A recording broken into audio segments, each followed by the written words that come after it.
अभी खबर आई है कि हमारा एक आर्मी का पेट्रोल जो गाड़ियां जा रही थी उनके ऊपर टेररिस्ट ने मछोड़ी के इलाके में, जो कि कठुआ से 150 किलोमीटर इस तरफ है और घना जंगल का इलाका है, वहाँ पे टेररिस्ट ने एम्बुश लगाया था और सडनली फायर खोला, जिसमें कि हमारे 4 जवान शहीद हुए हैं, 6 के घायल होने की खबर आई है। एकदम काउंटर एक्शन लिया हमारे जवानों ने, उन्होंने टेररिस्ट पे फायर किया जो कि वहाँ से भाग गए हैं। और ये अभी प्रिलिमिनरी रिपोर्ट्स हैं, डिटेल्स अभी तक आए नहीं हैं। मैं बड़ी देर से कह रहा हूँ कि देखिए, हमारा जमावड़ा ट्रूप्स का और सीपीओस का कश्मीर की वादी में बहुत हमने अच्छे तक बढ़ा दिया है, जिसकी वजह से वहाँ पे इक्के दुक्के इंसिडेंट्स ही हो रहे हैं। टेररिज्म का तकरीबन जो है केंटवा दबा दिया गया है, कमर तोड़ दी गई है। रजौरी पुंछ में और रियासी में, कठुआ में, डोडा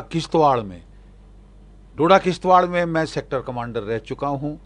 रजौरी पुंछ में मैं जीओसी रोमियो फोर्स था 2004-2005 में। तब मेरे पास 18 पलटनें थी और हमने वहाँ टेररिस्ट की गर्दन मरोड़ दी थी, बिल्कुल शांत करके मैं उस इलाके को आया था। मुझे बड़ा फक्र है, बड़ा गर्व है कि मेरे 1.5 साल के अंदर वहाँ पे आतंकवाद की कमर तोड़ दी गई थी। वहाँ पे ऑपरेशन सर्प विनाश चला था, वो जनरल लीडर साहब के टाइम, जो मेरे बड़े नज़दीकी हैं। और हम जैसे ही वो ख़त्म हुआ तो पता चला कि 60 हमने वहाँ मार डाले थे, बाकी सब गांव और शहरों में जाके वो छुपने की कोशिश कर रहे थे। उनको वहाँ से निकाल के हमने ये ऑपरेशन पूरा जो है ख़त्म कर दिया था, उनके कमांडरों को ठोका था और पूर्ण रूप से शांति ले आए। कोई 10-15 साल तकरीबन शांति रही है रजौरी पुंछ के एरिया में। क्वाइट ऑब्वियसली जब शांति होती है तो ट्रूप्स वहाँ से हटा लिए जाते हैं और जगह भेज दिए जाते हैं। मसलन की जो यूनिफॉर्म फोर्स जो रियासी में था, जो उधमपुर के इलाके में था, उसको हटा के जब चीन ने लद्दाख में तेवर बदले, आक्रामक तेवर दिखाए, तो उसे वहाँ भेज दिया गया। नतीजन एक गैप था रजौरी, पुंछ, रियासी, कठुआ और इस इलाके में, जहां ट्रूप डेंसिटी ऑब्वियसली कम कर दी गई थी, क्योंकि वहां कमर तोड़ दी गई थी आतंकवाद की 2004-2005 में, 10 साल पहले।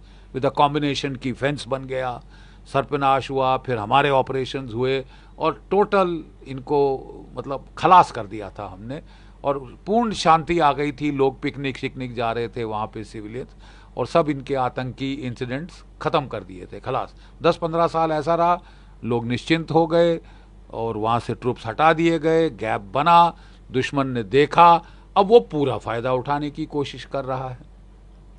एक चीज़ और मैं बताना चाहता हूँ, मैं बड़ी देर से निवेदन कर रहा हूँ सरकार को कि जब कोविड का दौर चला था, 3 साल हमारी फौज में सब भर्ती बंद कर दी गई। 3 साल, हर साल 60,000 बंदे रिटायर होते हैं। मतलब कि 3 साल के अंदर हमने 1,80,000 भारतीय सैनिक खत्म, खलास, कम कर दिए। अब साहब मुझे समझ नहीं आ रहा, हमारे खतरे बढ़ रहे हैं चीन के साथ, पाकिस्तान के साथ, तो हम ये फौज को काटने का ये क्या भूत सवार हो गया है, मुझे समझ नहीं आता इसकी वजूहत क्या है। कि बहुत बड़ी फौज है, बहुत भत खा रही है, थूक लगा रही है सरकार को, लड़ रहे हैं आपके लिए, मर रहे हैं, थूक नहीं लगा रहे। और जब खतरे बढ़ रहे हैं हम अपनी मैन पावर काटनी शुरू करें, जबकि हमारी सारी लड़ाई चीन के साथ अगर होती है तो हिमालय के पहाड़ों में होगी, पाकिस्तान के साथ होती है तो फिर पूरा कश्मीर में सारे जो पहाड़ हैं, लो हिल्स हैं, जंगल्स हैं, वहां पे होगी। माउंटेन्स ईट अप ट्रूप्स।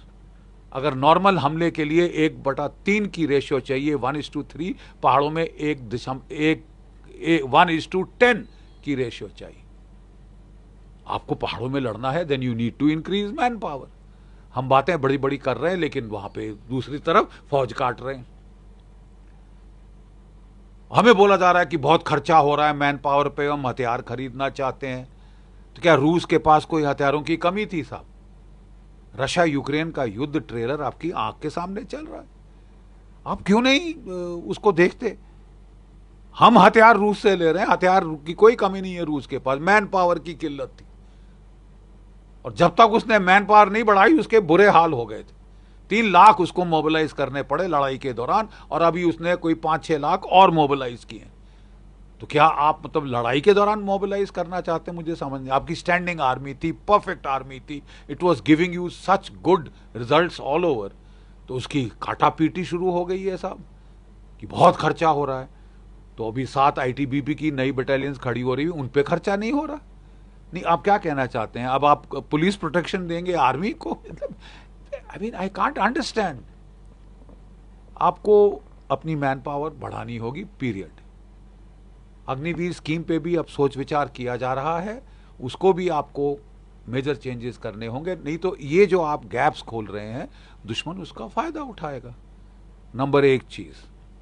नंबर 2 चीज, हम जब खासकर मैन पावर की किल्लत है तो हम रक्षात्मक होके क्यों लड़ रहे हैं कि बचाओ बचाओ करो, अपनी तरफ करो? अरे साहब, मोदी 2.0 सरकार ने पहले सर्जिकल स्ट्राइक की थी, कई महीने पाकिस्तान चुप्पी साध के बैठा। फिर जब उसने फिर चुलबुली दिखाई तो हमने एयर स्ट्राइक करी 80 किलोमीटर अंदर बालाकोट में, और 200-250 टेररिस्ट वहां मारे थे। और 1-1.5 साल पाकिस्तान चुप रहा, रोता हुआ चीन की तरफ गया, मेरे आका मुझे बचाओ। और चीन ने फिर दबाव डालने की कोशिश करी लद्दाख में, उसको उल्टे बांस बरेली को पड़ गए। हमने पाकिस्तान को जब इतनी वारदातें हो गई हैं, मेरा सिंपल सीधा सवाल, आप रक्षात्मक होके क्यों लड़ रहे हो? 4 साल से सीज फायर दिया हुआ है पाकिस्तान को, सीज फायर क्यों? सबसे अच्छा दोस्त है हमारा, what do they bloody need a cease fire for? अब समय आ गया है साहब कि इनको ऐसी मार लगाई जाए कि ये कई छठी का दूध याद आ जाए, और हमारी फौज कर सकती है, बशर्ते कि आप उसको बोले कि नहीं सिर्फ राइफल से लड़ोगे, भारी हथियार इस्तेमाल क्यों नहीं करेंगे वो रिपब्लिक डे परेड के लिए? मेरा विश्वास है कि अगर सरकार हमारी सेना के हाथ खोल दे हाथ, वो दिखाएगी आपको वो क्या कर सकती है, दिखाएगी आपको वो लाइन ऑफ कंट्रोल के पार क्या कर सकती है। ये अटैक इंटरनेशनल बॉर्डर के पार हुआ है। This is a qualitative escalation. अब हमको पार जाके मारना पड़ेगा साहब, पाकिस्तानी फौज की लाशें बिछानी पड़ेंगी ताकि पंजाब में मातम मने कि टेररिस्ट को जाके मारेंगे, पाकिस्तानी फौज को कुछ नहीं। क्यों नहीं कहेंगे? क्यों नहीं कहेंगे? ये सारा पाकिस्तान की फौज की फसाद है। आसिम मुनीर और उसका जो डीजी आईएसआई है, ये सारी उसकी ये है। एक फटीचर मुल्क जो कि इकोनॉमिक कोलैप्स की कगार पे है, उसकी इकोनॉमिक तबाही होने की है, 2 रोज की रोटी नहीं खिला पा रहा अपने लोगों को, वो अब भारत को छेड़ना चाहते हैं।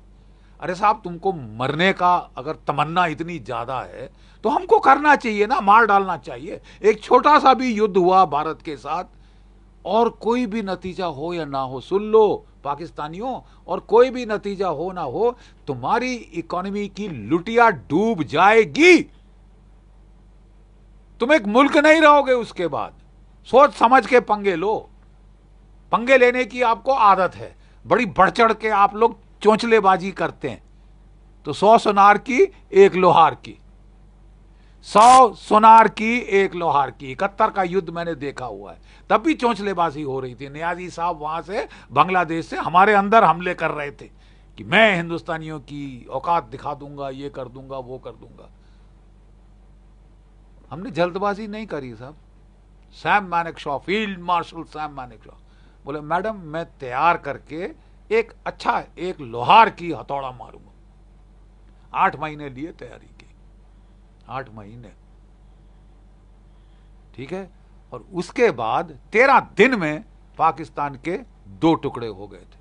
550 किलोमीटर हमारी फौजें पाकिस्तान के अंदर गई, ढाका की राजधानी पे कब्जा किया, 93,000 कैदियों ने आत्मसमर्पण किया। इस तरह हमने आंखों देखा, और पाकिस्तान साउथ एशिया का नक्शा बदल गया। साहिबान, अब नक्शा बदलने का वक्त आ गया है। आप हाथ खोलिए अपने सशस्त्र सेनाओं के, हाथ खोल दीजिए प्लीज। ये गांधीगिरी बाद में होती रहेगी, कहीं और होती रहेगी। अब हाथ खोलने का समय आ गया है और करारी मार लगाने का समय आया है, क्योंकि लातों के भूत बातों से नहीं मानते।